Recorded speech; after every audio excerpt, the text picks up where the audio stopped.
অধ্যক্ষতায় আয়োজিত যে সেমিনার, সেই সেমিনার আমরা শুরু করছি। আমাদের সেমিনারের আজকে আলোচনার বিষয় responsibility of an actor in theatre, অর্থাৎ থিয়েটারে একজন অভিনেতাকে কী কী দায়িত্ব পালন করতে হয় বা সহজ কথায় কী কী কাজ তাকে করতেই হয়, এইটা নিয়ে আমরা আজকের সেমিনারে আলোচনা করব। আমাদের খুব সৌভাগ্য যে আলোচক হিসেবে আমরা আমাদের মধ্যে পেয়ে গেছি নন্দনদাকে, নন্দন ভট্টাচার্য এবং সুশান্ত মজুমদার বাবুদা,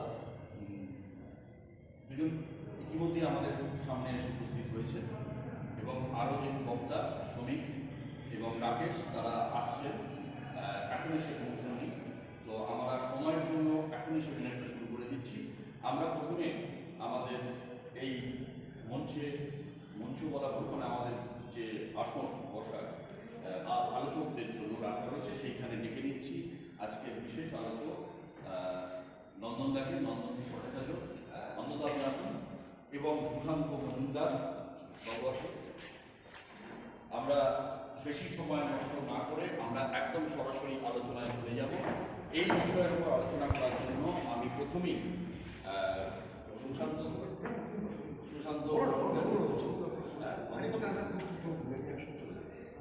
আচ্ছা, ঠিক আছে। তাহলে নন্দনদাকে আমরা প্রথমে ডেকে নিচ্ছি আজকে আলোচনা শুরু করার জন্য। আমিও একই রকমভাবে সাথিয়া সব্যসাচীকে ধন্যবাদ, অভিনন্দন এবং কৃতজ্ঞতা। বাবুদাকে আমার প্রণাম। অ্যাকচুয়ালি ভীষণ ঘরোয়াভাবে ব্যাপারটা হচ্ছে, ফলত সেই অর্থে বক্তা শ্রোতার এই ব্যবধান এবং এটা রাখার কোনো মানে আছে বলে আমার অন্তত মনে হয়, এবং সময়েরও অপ্রতুলতা আছে, কারণ তারপরে নাটক আছে।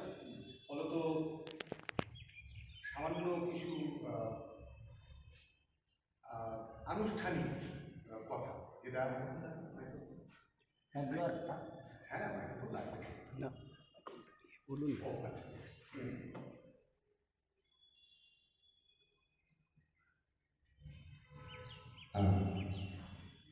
ফলত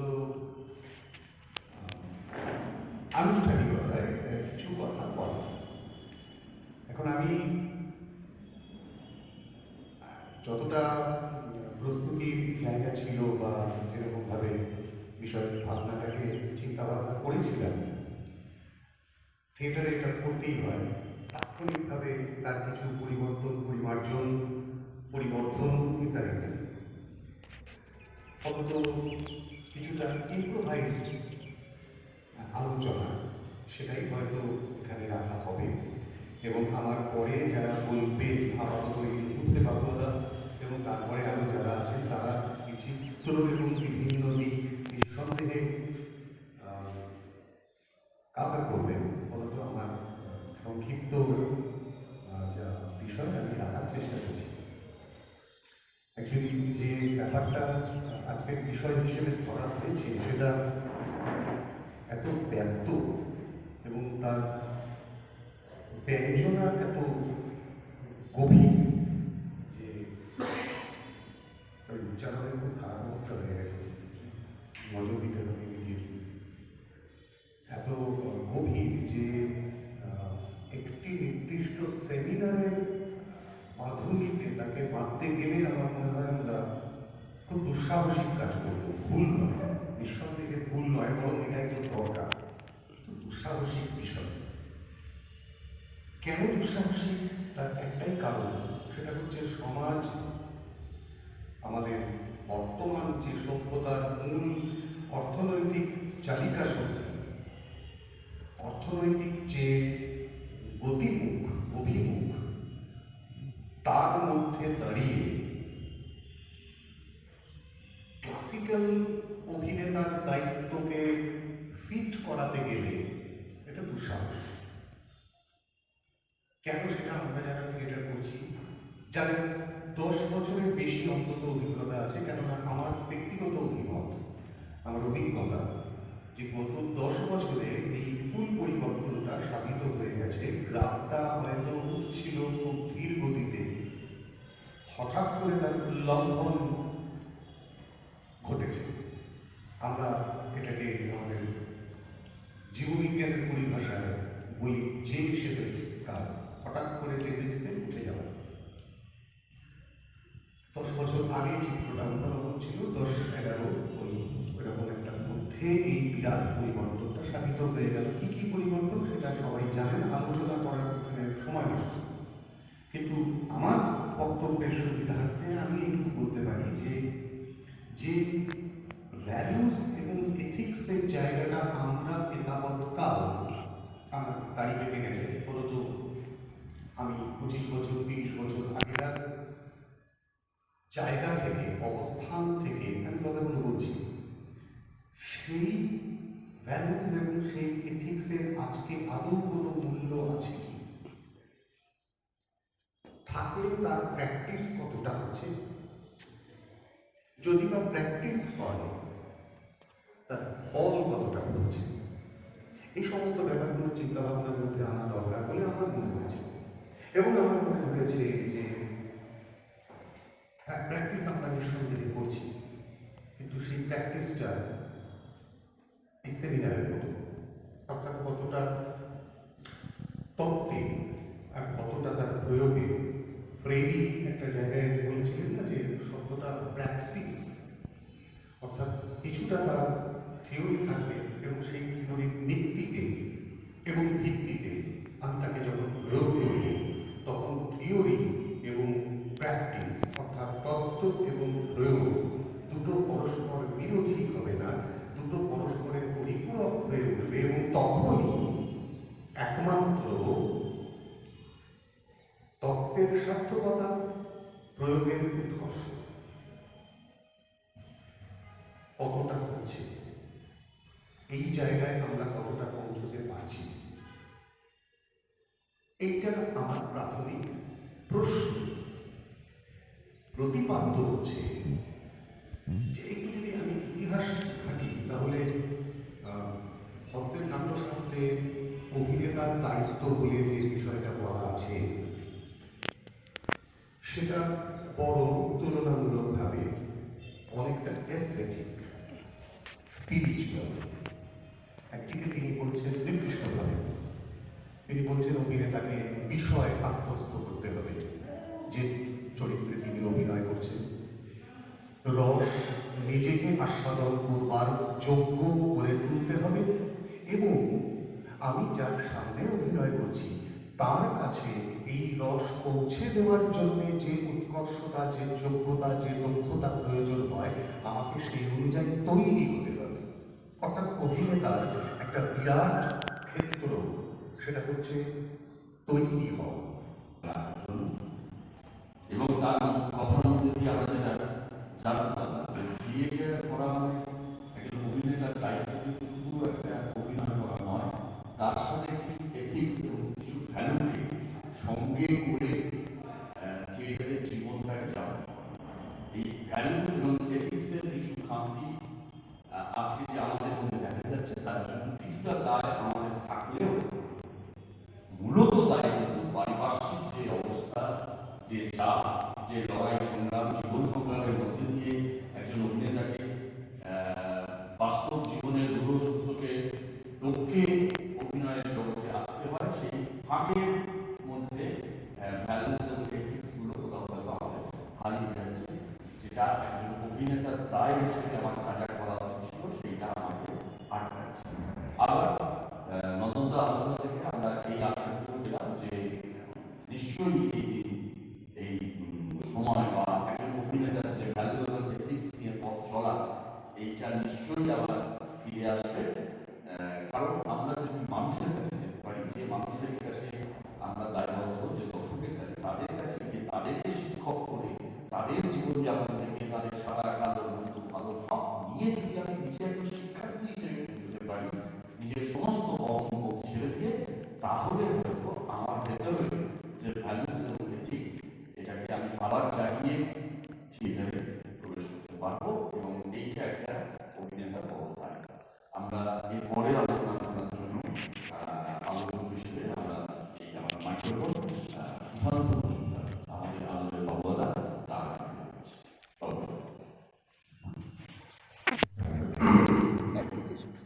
ধন্যবাদ। সামনে সবুজ আয়োজক আজকের মূল বিষয়ে আলোচনার বিষয় হচ্ছে একজন অভিনেতা থিয়েটারের দায়িত্ব। একজন অভিনেতা থিয়েটারের দায়িত্ব, এই বিষয়টা আসার আগে একটা ছোট্ট পরিসংখ্যান করি। 1960-এর দিকে বা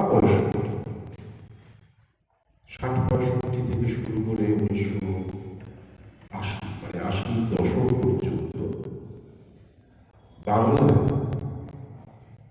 গ্রুপ থিয়েটারের সংখ্যা ছিল প্রায় 1,30,000-এর মতো। এবং অবাক ব্যাপার, আজকের সেই সংখ্যাটা এসে দাঁড়িয়েছে 6,000, 750 কি 800 রেজিস্টার্ড দল। তার মানে এই যে এতটা ব্যাপক পরিবর্তন হলো, নন্দনদা কিছুক্ষণ আগে বলছিল যে থিয়েটার গড়ে ওঠে তার সামাজিক, রাজনৈতিক, অর্থনৈতিক এবং সভ্যতার বিকাশের সঙ্গে সঙ্গে। তাহলে যদি সেই সময়কার রাজনৈতিক প্রেক্ষাপট আমরা দেখি বা অর্থনৈতিক প্রেক্ষাপট যদি আমরা দেখি বা সামাজিক প্রেক্ষাপট আমরা যদি দেখি, দেখা যাবে সেই সময় ক্রমাগত একটা পরিবর্তনশীল সময় তৈরি হয়েছিল। আসলে একজন অভিনেতা বা একজন অভিনেত্রী বা একটা দল তৈরি হয় সেই সময়কে সাক্ষী রেখে, সেই সময়টাকে সামনে রেখে। তাহলে সেই দলগুলো বা সেই মানুষগুলো যারা থিয়েটার করছিলেন এতদিন ধরে, যারা থিয়েটারের সঙ্গে যুক্ত ছিলেন এতদিন ধরে, তারা কোথায় একবারই কি হারিয়ে গেল? না, হারিয়ে যায়নি। আসলে তারা আমাদের সময়ের সঙ্গে, পরিবর্তনের সঙ্গে সঙ্গে তারা চুপচাপ বসে গেছে। একটু লক্ষ্য করে দেখবেন বিভিন্ন জায়গায় আমরা যারা প্রতিদিন থিয়েটার চর্চার সঙ্গে জড়িত, দেখবেন আমাদের সামনে যখন থিয়েটার আমরা প্রযোজনা করতে যাই, আমাদের সামনে বসে থাকে প্রায় 40, 50, 60 এই সমবয়সী লোকজনগুলো, মানুষদের আমরা পাই। তাহলে 60-এর দশকে বা 70-এর দশকে বা 80-র দশকে বা 90-এর দশকে যারা থিয়েটার করতে, তাদের এখন বয়স কত? 70, 65। আমরা কিন্তু তাদেরকে দেখতে পাচ্ছি। লক্ষ্য করার বিষয়। তারা লোকগুলো গেল থিয়েটার থেকে, তারা সম্পূর্ণ বিচ্ছিন্ন হয়ে গেল। ভাবার বিষয়। আসলে একজন অভিনেতা বা অভিনেত্রী তখনই তৈরি হবে যদি তার সামাজিক অবস্থা বা রাজনৈতিক অবস্থা বা অর্থনৈতিক অবস্থা যদি সঠিক এবং সম্ভাবনাময় থাকে। আমরা প্রতিদিন, প্রতি মুহূর্তে নিজেদের সঙ্গে, আমরা অভিনেতারা নিজেদের সঙ্গে ক্রমাগত বিচারিতা করতে থাকি। দেখবেন, ধরুন কারোর সঙ্গে আমার রাস্তায় দেখা, আমাকে জিজ্ঞেস করুন, আমি একজন অভিনেতা, অভিনেতাটাই আমার অভিনয় করাটাই আমার প্রধান এবং প্রথম জায়গা। আমাকে জিজ্ঞেস করা হলো যে ভাই তুমি কেমন আছো? আমি চটজলদি জবাব দিই, চলছি। আসলে এই যে চলছে বললাম, এটা কি আমি সঠিক কথা বললাম? বোধ হয় না। আসলে পরের দিন আমার সংসার চলবে কি করে, আমার বাচ্চার স্কুলের মায়না দেব কি করে, এটা আমার মাথায় ঘুরছে। তখন আমি সঠিক জবাবটা কিন্তু দিলাম না। আসলে দিলাম না কেন? তার কারণ হচ্ছে, আমি যখন আগে বলেছিলাম তখন আমাকে দু চারটি সদ উপদেশ দিয়ে বলেছিল বাড়ি চলে যাও। আমাকে বলেছিল যে তুমি বাড়ি চলে যাও। কি করে যে ওখান থেকে আমার উপায় বের হবে সেটা বলেনি, দু চারটি জ্ঞানের কথা বলে আমাকে বাড়ি যাবে। ক্রমাগত নিজেদের আমরা গুটিয়ে নিলাম। এই গোটাতে থিয়েটারের সংখ্যাটা ৬,৭০০ গিয়ে পৌঁছেছে। আমি যদি ধরে সংখ্যার খাতিরে যদি ধরে যে ৬,০০০ দল, সেখানে যদি ১০ জন করে লোক,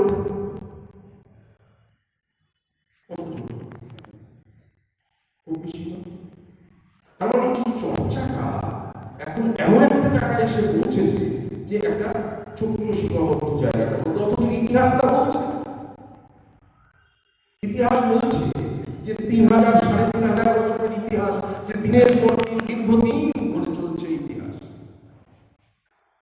যেখানে কত মানুষ কত জায়গা থেকে কত রকম ভাবে আমাদের উৎসাহিত করেছে। সামান্য কর্ম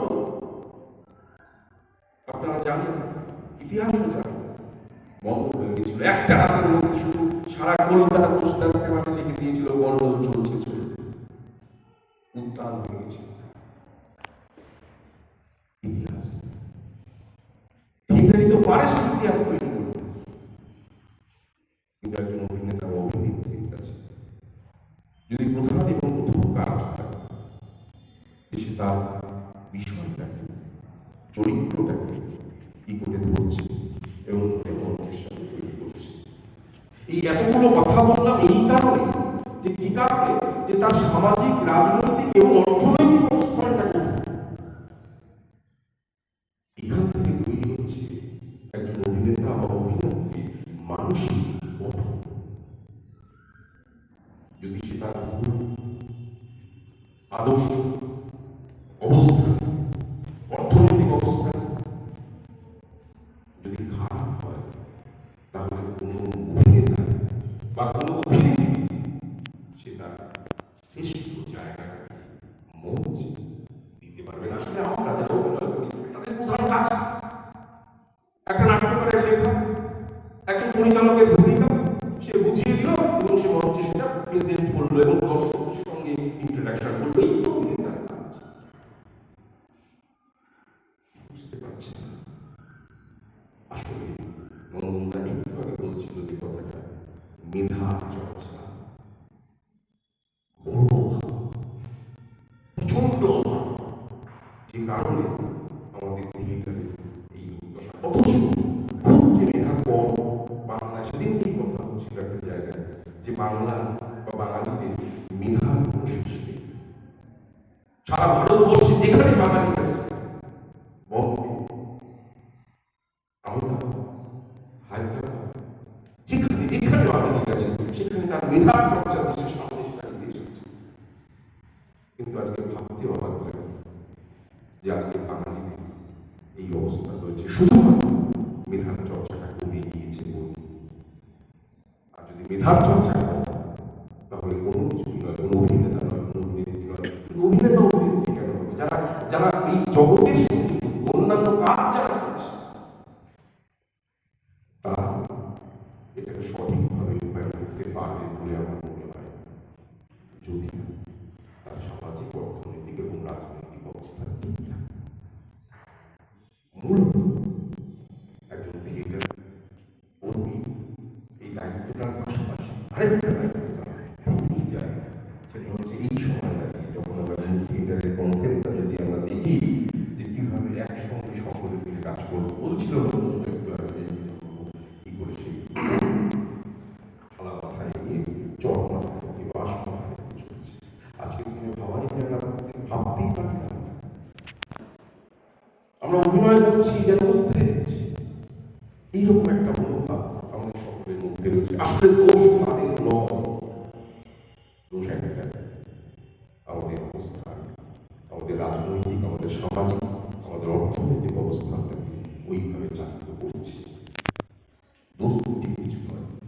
আমরা আশা রাখবো আমাদের আগামী দিন হয়তো আরো খুব ভালো হবে। একটা জায়গা জায়গা বলছি, যে জায়গাটা না হলে হয়তো খুব অন্যায় হয়ে যাবে বলে আমি শেষ করবো। তা আছে আমাকে যেতে হবে। গত বছর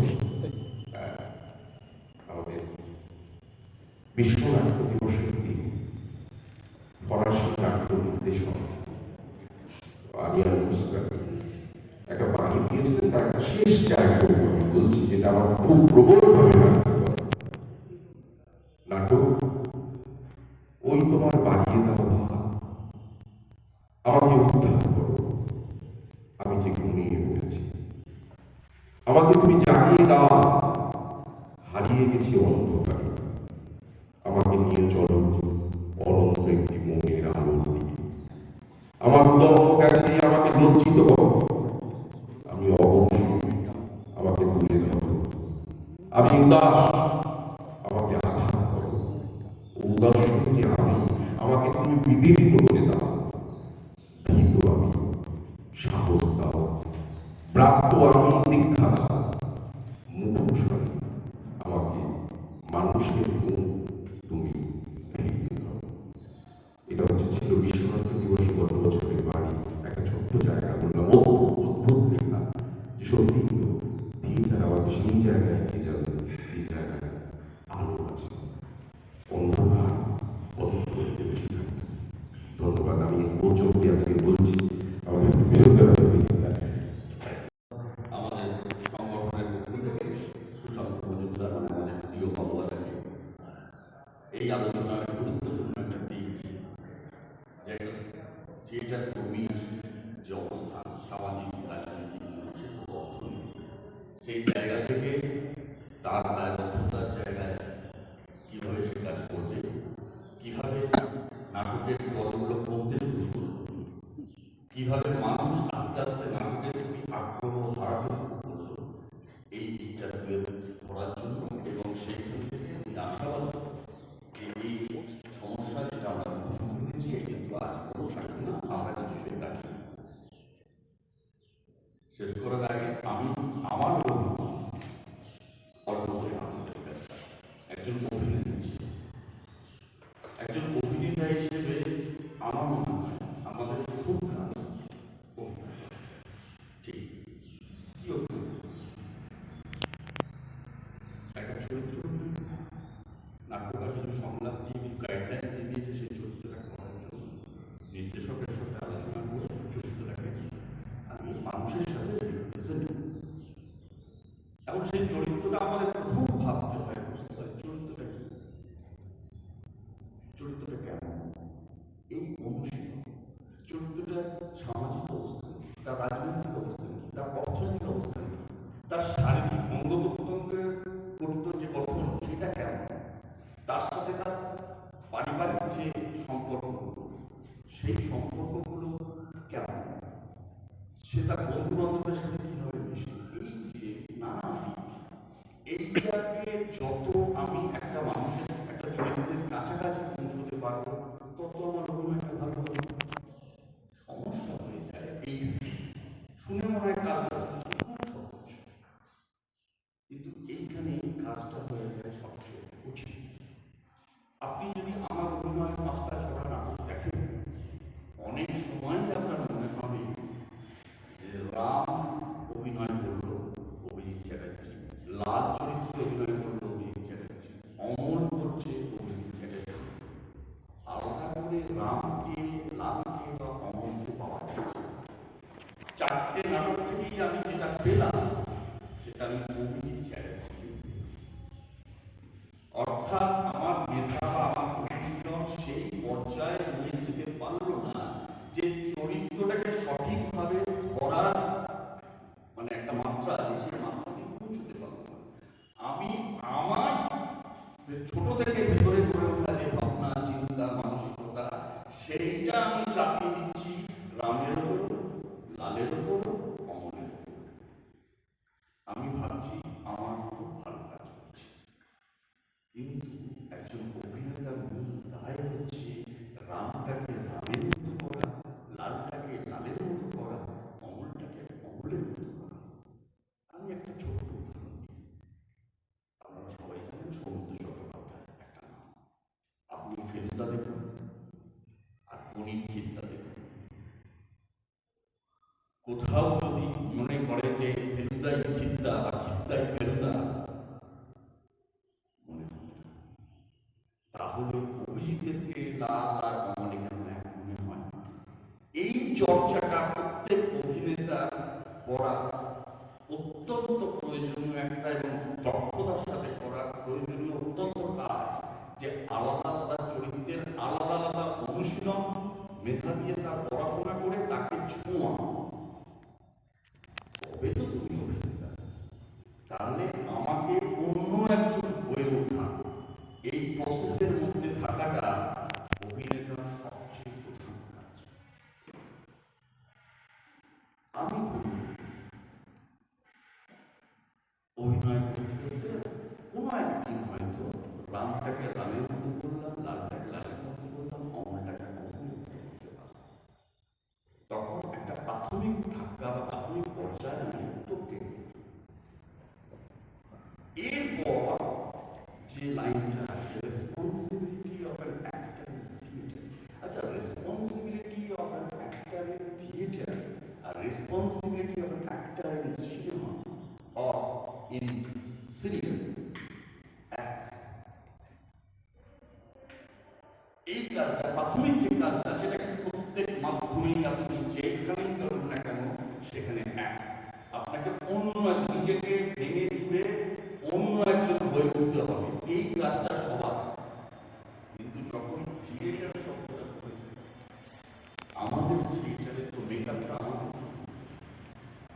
আমি রামের চরিত্রে অভিনয় করছি, কিন্তু মেকআপটা করছি রাবণের মতো। হবে দর্শক মেনে নেবে, দর্শকের সাথে সহজে ইন্টারেকশন করতে পারবো। আমাকে তো আর প্রফেশনাল মেকআপ ম্যান এনে প্রত্যেক এতে ফিল্মে যেভাবে কাজ হয় বা সিরিয়ালে বা ওয়েব সিরিজে যেভাবে কাজ হয় প্রফেশনাল মেকআপ ম্যান, আমি কি সেটা পারবো? তাহলে মেকআপটাও একটু শিখতে হবে, জানতে হবে। অন্তত রামটাকে রাম হওয়ার জন্য রাবণ যেন না। আমি একটা সংলাপ বলছি, আমি তোমাকে খুব ভালোবাসি। ডিরেক্টর বলে দিয়েছে ঠিক তুমি আমি তোমাকে বলবে, এইখান থেকে মিউজিকটা ঢুকে যাবে। আমি মঞ্চে অভিনয় করছি বা ফিল্মে অভিনয় করছি, আমি তোমাকে একটু থেকে মিউজিকটা ঢুকছে, তোমাকে পর থেকে ঢোকার কথা, মিউজিকটা ঢুকে একটু পর থেকে ঢুকছে, ফিল্ম বাজায় তোমাকে থেকে মিউজিকটা ওখান থেকে, তো আমি আবার কাট করলাম এবং আমি তোমাকে মিউজিক বেরিয়ে গেলাম, থার্ড শট বা ফোর্থ শটে ওকে হয়ে গেল। কিন্তু অন স্টেজ যখন আমি অভিনয় করছি, 16টা শো অভিনয় করেছি, 15টা শোয়ে আমি তোমাকে দিয়েই মিউজিকটা ঢুকেছি, 16 নম্বর শোয়ে গিয়ে আমি তোমাকে একটু বলার পর মিউজিকটা, তখন আমি অভিনেতা আমার তো কনসেন্ট্রেশনে একটা ব্রেক হচ্ছে। ঠিক যে যে জায়গায় মিউজিকটা বাজার কথা সেই জায়গায় না বাজে, তাহলে একজন অভিনেতা হিসেবে আমার কনসেন্ট্রেশন ব্রেক হচ্ছে।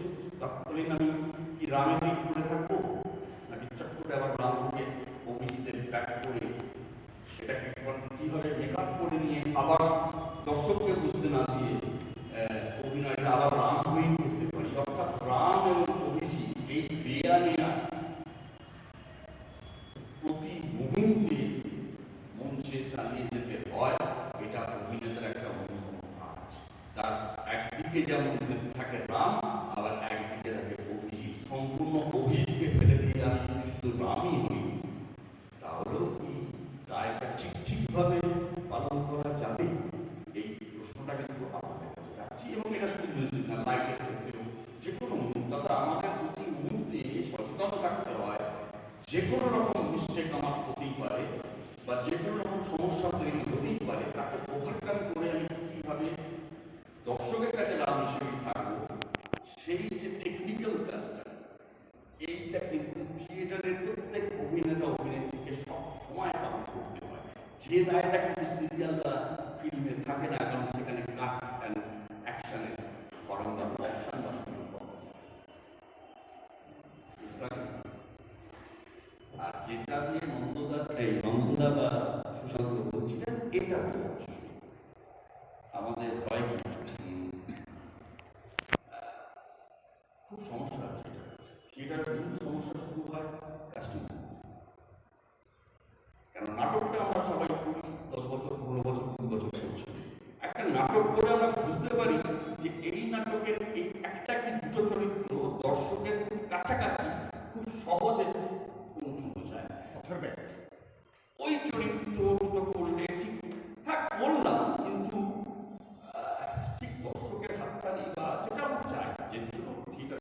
এইটা পাওয়া যায় যখন আমি ওই দর্শকের হাততালি পাওয়ার মতো চরিত্র পাচ্ছি, তখন আমি 7টা রিহার্সাল 7টায় আসছি, 14টা রিহার্সাল 14টাতেই আসছি। হ্যাঁ, এই সময় দাঁড়িয়েও আমি প্রাইভেট ফার্মের চাকরির দোহাই দিচ্ছি না, কিন্তু যখন আমি ঠিক ঠিক নির্বাচনে পরিচালক আমাকে অন্য একটা কাজটা একটু কম গুরুত্বপূর্ণ চরিত্র, যেটা এটা চরিত্রই কম গুরুত্বপূর্ণ হয় না, কিন্তু আমার ভাবনা, আমার নির্বুদ্ধতা তো আমাকে অনেক সময় মনে করে এটা বেটার, এটা সেই ভাবনা থেকে আমি যখন কম গুরুত্বের চরিত্রগুলো পাচ্ছি, তখন আমার 17টা রিহার্সালের জায়গায় 14টা আসছে, 13টা আসছে।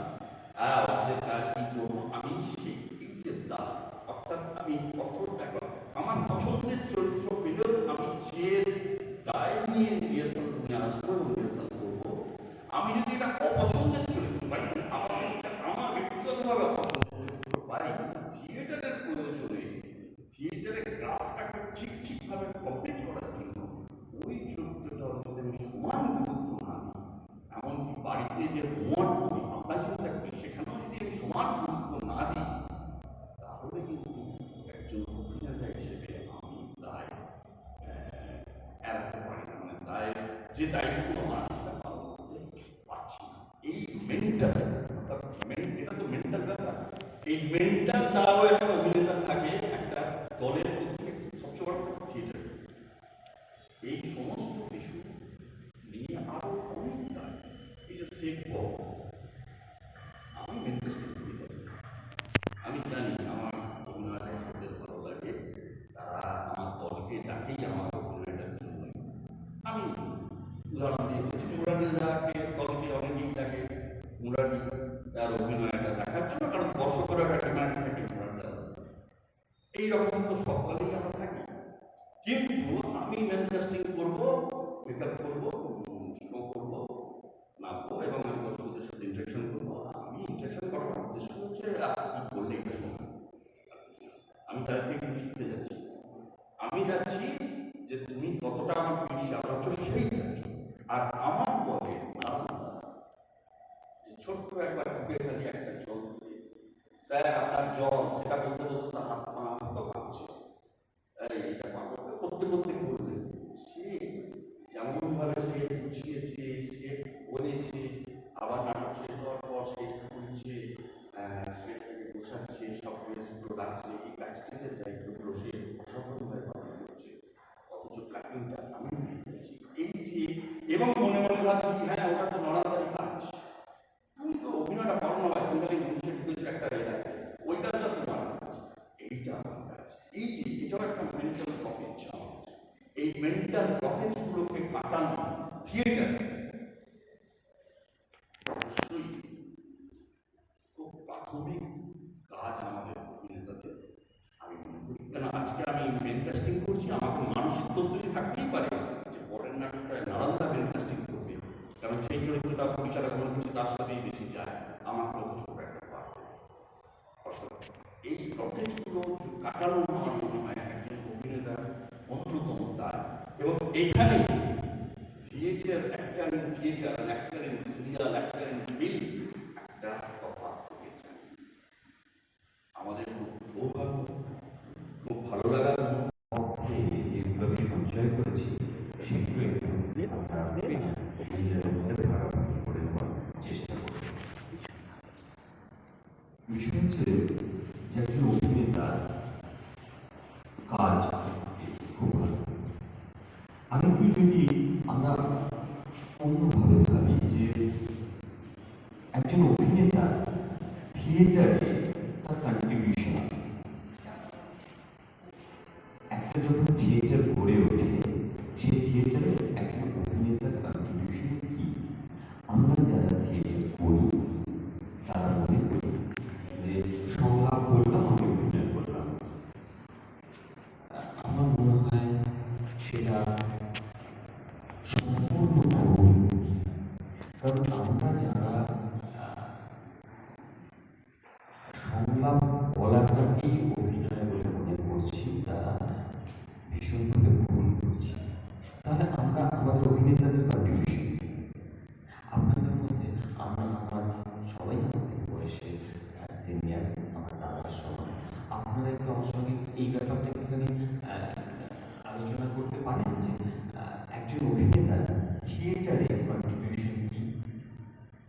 একটু যদি বলেন তাহলে একটু আদান প্রদান করতে চাই যে আমার কোথাও ভুল হচ্ছে কিনা বা আপনাদের কোনো জিনিসটা আমি নতুনভাবে গ্রহণ করতে পারছি কিনা একটু বলা যায়।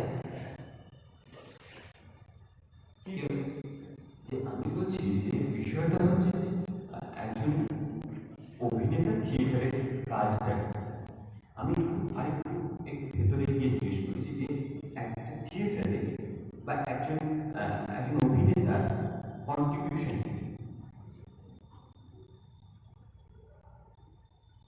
একজন অভিনেতা যারা অভিনয় করে তাদের কন্ট্রিবিউশনটা কি এটা একটু মানে বলা যায়, আদান প্রদান করা যায়, বিনাকিটা বলুন।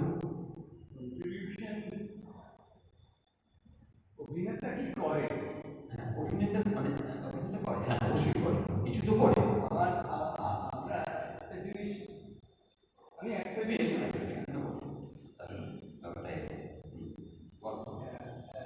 আমার একটা জিনিস মনে হচ্ছে যে আমাদের যে এখানে বক্তব্যের বিষয়টা আছে সেটা একজন অভিনেতার কাজ।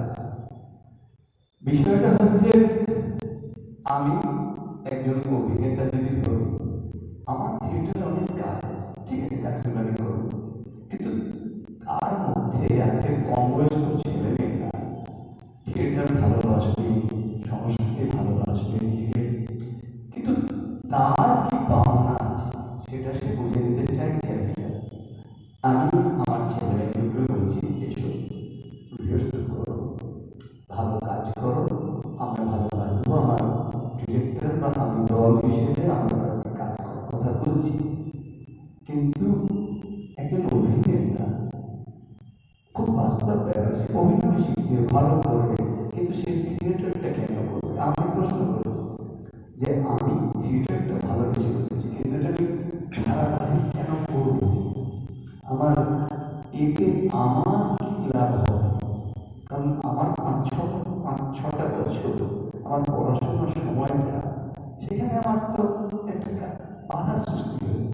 আমি তোমার কাছে সময় দিচ্ছি, আমি ওয়ার্কশপ করছি, আমি সেমিনারে যাচ্ছি, আমি রিহার্সাল করছি, আমি বিভিন্ন জায়গায় গিয়ে অভিনয় করছি, কিন্তু আমরা দল হিসেবে তাদের পাশে থাকতে পারছি না।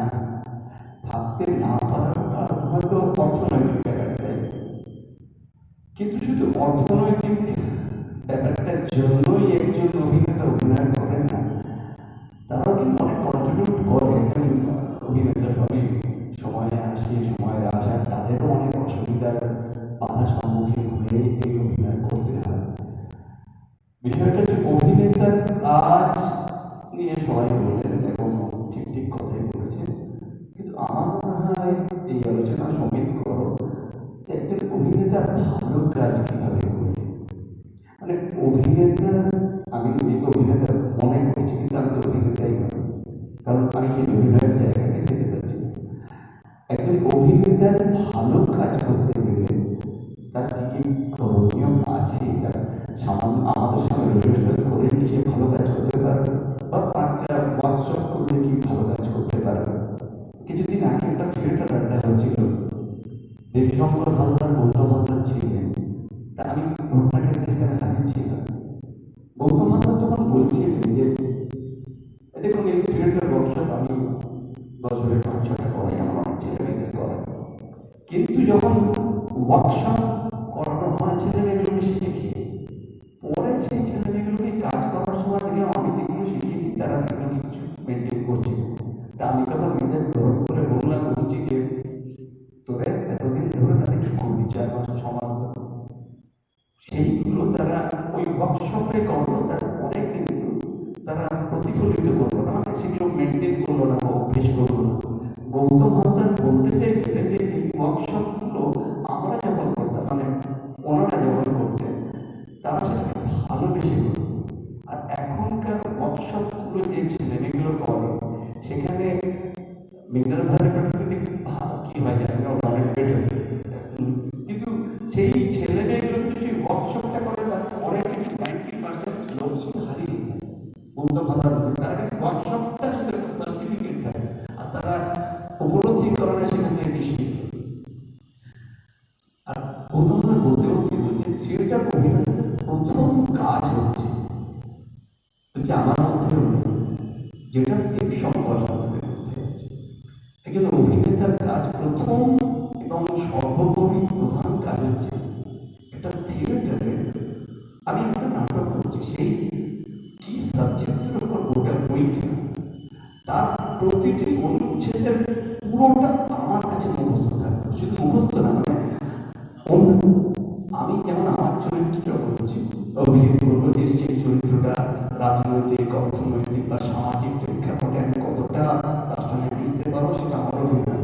কিন্তু সেটা বাদ দিয়ে আমি যখন একটা অভিনয় করছি, অভিজিৎ একটা অভিনয় করছে, সম্পূর্ণ একটা অভিনয় করছে, নানান একটা অভিনয়, আমাকে চারটে অভিনয়ের মধ্যেই আমাকে ঢুকতে হবে, তবে আমি আমার পুরোটা দিতে পারবো। মানে আমার কোনো একজনের অভিনয়টা আমার, ওটাও আমার কন্ট্রোলে থাকতে পারে। যেমন সেই কথা পরিপ্রেক্ষিতেই বলছিল, যেমন মানে দেবশঙ্কর হালদার বলুন দেবু, বলতে দেবু আমি অনেকগুলো থিয়েটার দেখেছি, একটা আমি অনেক করেছি, কিন্তু সেজুতির সঙ্গে একটা থিয়েটারে দেবশঙ্কর হালদার সংলাপ করার পর সেজুতির একটা কিছুক্ষণ সংলাপ আছে, তার পরিপ্রেক্ষিতে দেবশঙ্কর হালদার আমার কথাটা বলবে, তা সেজুতি সেই জায়গাটা হারিয়ে গেছে। তখন দেবশঙ্কর হালদার ওই যেই হারিয়ে গেছে বুঝতে পারে, তখন দেবশঙ্কর হালদার বলছে হ্যাঁ হ্যাঁ আমি বুঝতে পেরেছি, তুমি আমাকে এক্ষুনি বলবে, বলে সেজুতির সংলাপটা পুরো বলে গেল। সেজুতি যেভাবে বলে সংলাপটা সেভাবে বলে গেল। বললো এইটাই হচ্ছে দেবু থিয়েটারের অধ্যায়। একটা থিয়েটারের অভিনেতাকে কিন্তু গোটা বিষয়ের পুরো যতগুলো চরিত্র আছে সবকটা চরিত্রকে অনুধাবন করা এবং নিজের মধ্যে রাখা, তবেই সে থিয়েটারটা করতে পারবে। সবকটা চরিত্রের ভেতর তার মনোসংযোগ থাকতে হবে। আর আর বিষয় পরে আলোচনা করার সত্যতাও রয়েছে, সঙ্গীত রয়েছে, আলোচনা করবে সঙ্গীত। হ্যাঁ, এটা একটা অত্যন্ত গুরুত্বপূর্ণ জায়গা। তো আমি আর একটু ভিতরে ঢুকতে চাইছিলাম যে একজন অভিনেতা থিয়েটারে সে যখন অভিনয় করছে বা যে কোনো জায়গায় সে অভিনয় করছে, এখানে যখন বিষয়টা থিয়েটারে তার কন্ট্রিবিউশন কি? সে যখন সংলাপ বলছে আমি অভিনয় করছি না, সে তো নাট্যকারের সংলাপ বলছে। সে যখন হাঁটছে তখন সে অভিনয় করছে, কিন্তু সেটা তার পরিচালকের দেখিয়ে দেওয়া হাঁটাটা হাঁটছে। সে যখন একটা জায়গায় খুব আবেগ প্রবণ হয়ে উঠলো, একটা টান পিছন থেকে উঠলো, অসাধারণ একটা সিকোয়েন্স তৈরি হলো, তখন তো তার মিউজিক তাকে সাপোর্ট করে নিয়ে যাচ্ছে। বা আলো যখন এসে পড়ছে, একটা লাল আলো, একটা সবুজ আলোর মধ্যে নতুন দিনের স্বপ্ন দেখছে, আলোটা তাকে সাপোর্ট করছে। তাহলে একজন অভিনেতা কন্ট্রিবিউশন কি থিয়েটারে? এটা বোধ হয় আমাদের খুব জানা প্রয়োজন। আমরা কিন্তু জানি, কিন্তু কোথাও যেন খুঁজে পাই। ধরুন আমি একটা সংলাপ বলি কোনো একটা নাটকে, তাহলে আমার বুঝতে বা আপনাদের সঙ্গে আলোচনা করতে আমার খুব ভালো লাগবে। মানে আমি আমাদের সঙ্গে মানে সম্পৃক্ত হতে পারবো। সংলাপটা হচ্ছে,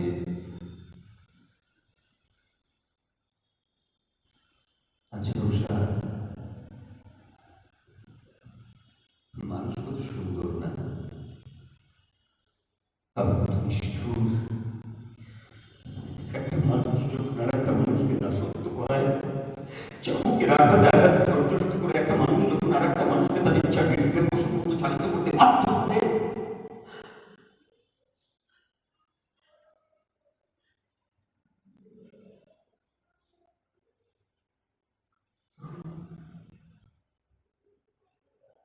তখন কি মানুষ মানুষ থাকে? সংলাপ কি ছিল? সংলাপটা ছিল যে আচ্ছা উষা, মানুষ খুব সুন্দর না, আবার কত নিষ্ঠুর। একটা মানুষ যখন আর একটা মানুষকে তার দাসত্ব করায়, চাবুকের আঘাতে আঘাতে পর্যন্ত করে, মানুষ যখন আর একটা মানুষকে তার ইচ্ছার বিরুদ্ধে চাকরি করতে বাধ্য করে, তখন যে মাঝখানটা, কোন মাঝখানটার কথা বলছি বোঝানো যাচ্ছে? যে মানুষ একটা মানুষ যখন তার ইচ্ছার বিরুদ্ধে পশুর মতো চালিত করতে গেছে, তখন কি মানুষ মানুষ থাকেও সব?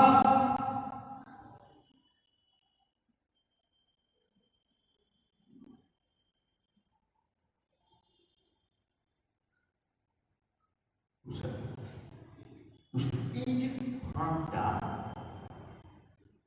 এই ভাবটা কিন্তু না নাট্যকারের, না পরিচালকের, না আলোর যে শিল্পীটার, না মিউজিকের যে শিল্পীটার, এটা এখান থেকে মানতে পারবে না। অভিনেতার কন্ট্রিবিউশন যে বইটা, এই টোটাল থিয়েটারে অভিনেতা যখন সংলাপ বলছে, নাট্যকারের সংলাপ বলছে, কিন্তু যেটা সে করছে এই যে ভাব, এটা হচ্ছে একজন অভিনেতার নিজে। তার কারণ আমি এই সংলাপটা বলে এতটা মানুষকে রাখতে পারছি, অভিজিৎ হয়তো আরেকটু বেশি রাখতে পারছি, তাহলে ওটা অভিজিৎদার নিজে, কিন্তু আমার ওটা অভিজিৎদার, ওটা অমুকের। এইটা হচ্ছে একজন অভিনেতার নিজে। এটা কিন্তু সমস্ত অভিনেতা মানে কারণ 1 সেকেন্ডে হয়, কারণ 2 সেকেন্ড, তার ক্ষমতা অনুযায়ী কতটা আমি রাখতে পারছি। এইটা হচ্ছে থিয়েটারে একজন অভিনেতার কন্ট্রিবিউশন।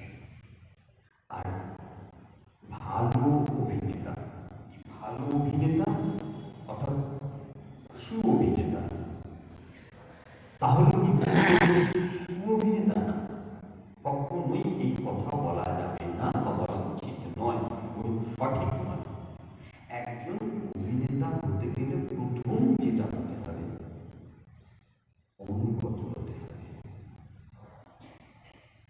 প্রথম তার কাজ, তার পরিচালক যে ক্যানভাসটা তৈরি করে দিয়েছে, সেই ক্যানভাসটাকে বোঝা।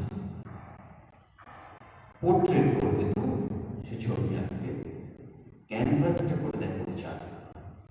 এই পরিচালকের ক্যানভাসের ওপর তাকে ছবি আঁকতে হবে। অর্থাৎ প্রথম অনুগত ছাত্রের মতো পরিচালকের ভাবনাটাকে নিজের মধ্যে যাপন করতে হবে।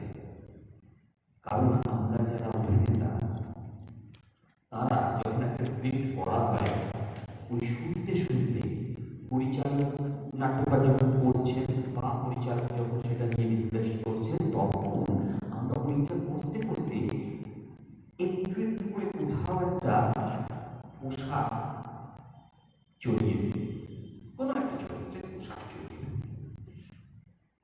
না, তাকে পরিচালকের কাছে গিয়ে প্রথম ওই পোশাকটাকে খুলে ফেলতে হবে। না হলে একটা দ্বন্দ্ব তৈরি হবে। আমি ভাবছি চরিত্রটা নিয়ে, পরিচালক ভাবছি টোটাল থিয়েটারটা নিয়ে। ওই জন্য তাকে অনুগত হতে হবে প্রথম কাজ। এই অনুগত যদি হওয়া যায়, তাহলে আমি বলতে পারি আমার প্রথম কাজ, আমি পরিচালককে সন্তুষ্ট করতে পেরেছি কি পারি। যদি পরিচালককে সন্তুষ্ট করতে পারি, তাহলে আমি এক ধাপ এগোলাম। আর যদি কোথাও পরিচালকের সঙ্গে আমার দ্বন্দ্ব তৈরি হয়, তাহলে বুঝতে হবে আমার বোঝার, আমার একজন অভিনেতা হিসেবে পরিচালকের নয় বা থিয়েটারটার নয়। ওই জন্য প্রথম অনুগত স্টুডেন্ট। আর আমাকে পিনাকি যে কথাটা বলছিল যে ইয়াং জেনারেশন বা থিয়েটারে আসছে, তার কিছু জন্য আসলে আনন্দ পেতে হবে। একজন অভিনেতাকে প্রথম অভিনয় করে আনন্দ পেতে হবে। আনন্দটা যদি সে না পায়, যে কোনো কাজে, আজকে আপনারা বসে আছেন, আমি এসেছি, এরা সবাই আমার পরিচিত, এই যে দেখা হলে তার একটা আনন্দ, এই আনন্দটা যদি না হয়, তাহলে কিন্তু দেখবেন এই যে প্রেম রচনা হচ্ছে না, এই আপনাদের সঙ্গে আমার সঙ্গে ওনার সঙ্গে, এই প্রেমটা থাকবে না।